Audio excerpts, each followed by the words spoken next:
Hi, I'm Teresa Lombardi, and I'm here with Taylor B. Sinclair, founder of Illuminescence and creator of Core Essence Blueprinting.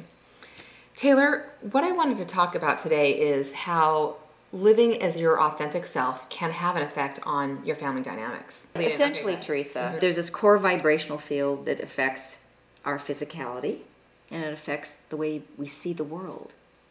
Not necessarily our behavior, that's learned, but it does affect the way we see things. In the context of the family, it can affect it greatly, because if we are born a certain way, and we have these feelings that are very, very real, and our vision for how we're going to be in our life is very real. It's nothing that's made up. I mean, goodness, we have a certain way we feel, the way we look at things, how we see things.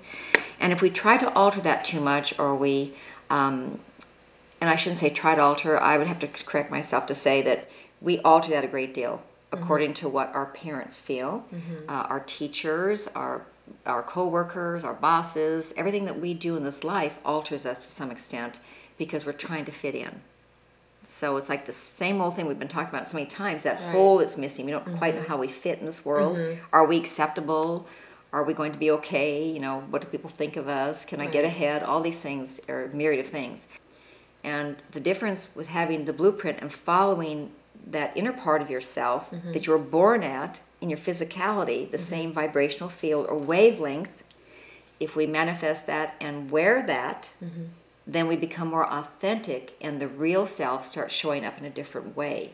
It does it automatically. You don't have to try and think of this. You have to try and do it. Nothing to memorize, nothing to try and figure out, no way to talk to somebody a certain way, nothing like that. It just starts happening on a cellular level. And the parent or the other person in the family, the mate, whoever it is, you start seeing each other a little different. But it feels authentic and it feels real. There's a huge connection from here to here between people that's authentic, as opposed to trying to figure each other out and placate or make it work, that we so often do and spend so much energy on it in our lives today. Well, I think in terms of the family dynamic, for me personally, the way I was raised is there were three of us, and we were supposed to do the same things and, you know, behave the same way and sort of be the same way. And I never really felt comfortable. I didn't feel comfortable with my own skin because I just, you know, I didn't feel like I fit in. And so I had the opportunity shortly after my son was born to have his blueprint done. And what that's allowed me to do as a parent is to step back and say, okay, he is who he is, and he has his own innate impulses, and he's going to view the world a certain way. And I don't have to, it's almost a relief, because I don't have to try and make him fit into what I think he should be or how I think he should be. All I do is, you know, see him as he is and then just guide him. And I just think it's a nicer way. It's a nicer family dynamic. It's a nicer way to be raised. It's a huge thing. I mean, just think, you know, my own son, speaking of sons, I have a son also, and when I discovered what I thought he was like me, you know, I think all of us, we're as parents, we love our children, they love us, and we behave our way, our natural way of being around them, especially when you're alone with your little baby at first, when you're just totally yourself with them, you know. And he just seemed to follow like I was, and I really believed for 2 years that he was the same category that I was, and I found out that he was not.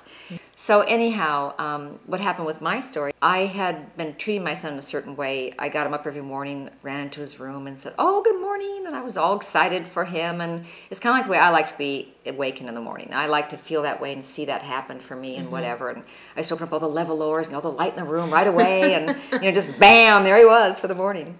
And then I realized he wasn't like that at all. He's a very, very different energetic than I am, and his harmony is very different than mine. So I actually changed his room overnight. I thought, oh my gosh, I'm ruining my child. What am I doing to my child? Which, you know, is a little exaggerated, but that's how it felt to a mother. You know? And he was just 2 years old then. And I went into his room the next day and said, "Good morning, you little gentleman." And I leaned over his bed, and I didn't open the levelers all the way. I did them partially, because I knew what to do when I realized that I was mistaken about him. And he opened his eyes and looked at me. I'll never forget as long as I live. And he just was like, it's like, he looked so relieved. That really got me on the path, I think, at that point, to really figure this out with families, because what are we doing? It's like we're trying our very best. Right. I mean, it's always what mother we, isn't our right. father? I mean, we do our Right. very best, but there's no manual. Right. Unfortunately. We kind of work our way through. Yeah. Taylor, an important part of family dynamics are romantic relationships. How can living as your authentic self have an effect on your romantic relationship? In our society, we're very, very conscious of this and very wrapped up in pleasing each other or making it right in the very beginning. You know how it's just this this thing that just seems to take Right. place. Right. New relationships in particular, and then it kind of gets a little different as we go on. But going back to this authentic self situation, I believe that when people first come together, we're not our authentic selves. We're trying to be, but we just don't know how to be. You know, it's just one of those things. Right. So that's why this tool is very effective on that, because it helps us be our authentic self without having to think about it or be different. We're just being ourselves. So let's say you're in a relationship, and if you can be your authentic self, just kind of picture this one. If you can be your authentic self in a relationship, what would that feel like? It just feels so much more relaxing and real and less stress. I mean, the stress is Right. tremendous on us to try and be a certain way, and all the Right. compromises and manipulations that we go through. And I mean, people say it's passive aggressive. Sometimes we all get with each other trying to, you know, be this way, be that way, but not offend, all these things. Right. Trying not to offend somebody is part of not being authentic. And not that we're trying to be inauthentic, it's just that we don't know how to really be ourselves and be accepted. So it has a huge effect on us.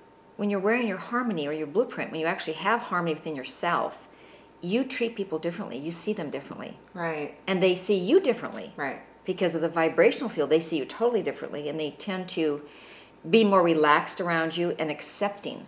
This is one of the things about this whole thing that I love the most, and what drives me the furthest is that I believe we could not possibly have a war or fight with each other if we're all wearing our own authentic vibration.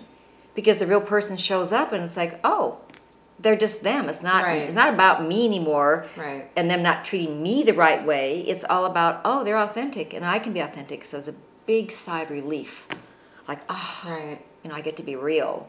Taylor, I know that you have a lot of stories about how living as your authentic self has had a huge effect in family dynamics. Can you share some of those with us? Well, a couple come to mind, actually. I was just thinking a moment ago. We've actually had twins. We've done quite a few sets of twins over the years. And it's interesting because they're usually not the same blueprint, which is interesting. Fascinating information. But we've had them, they were 40. I'm thinking this particular set of twins were 40 years old. And they came in and they were in one of our classes. And they both ended up just sobbing and crying. They were saying that they had never seen each other in their whole life. Can you imagine? They're from the same No, it's egg, really- and they it's were hard to actually see. It's hard to imagine identicals. that. Yes. Yeah. And here they were in the womb together all their lives, and they said they had never seen each other. And they were crying, and it's such a heartwarming thing to see because they got to relax and be themselves because they were different. Right. Just because they're twins doesn't mean you're the same, you know.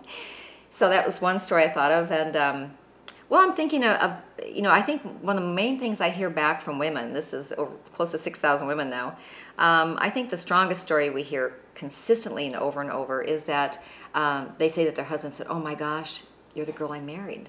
I've got back the girl I married. Wow. We're starting, it's like starting over again. It's like that romantic thing somehow gets kind of struck again or reactivated, you know, just by being more authentic with each other and kind of relaxing into the beingness of who we are. Right. A third story, actually, I'm thinking back on this. This was an enormous story, and in fact, he actually wanted to write to Oprah about this. But it's a father and daughter, and she was in her 40s, and he was in his 60s when they actually both came in and got profiled at that point. And they took their blueprints and they started living them, and they both. I mean, I still have seen her since then, and he lives in another state. The father does. But he was saying that he said it changed his whole life. Wow. He didn't get along with his daughter that well. They didn't have a very close relationship, apparently, before. And he was saying that it had changed everything for him. And they had such a close relationship now. And I did happen to run into that family not too long ago, and she was mentioning to me that it's still the same. They have a very close relationship to this day.